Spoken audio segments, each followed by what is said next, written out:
Hi dear friends, welcome back to this channel. So guys, if we have a business and we receive a lot of message on daily basis and we want to label on their category basis, so you can label it according to their category like new business, new customer, new order, payment pending, paid, order complete. So how you can label according to you.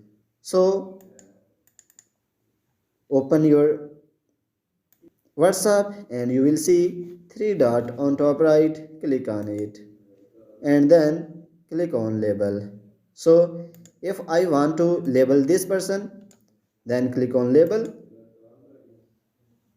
and you can add it according to you. So then click on save options. So after that you can see it when you will click on three dot on top right and you will see label options. So you can see I have labeled some contact like important. So here are those contact. So a pending payment. So in this way you can select and labeled contact from the daily basis. So in this way you can label contact very easily. So it will help you in searching any contact. So if this video is helpful for you, please like the video and also subscribe our channel. Thanks for watching.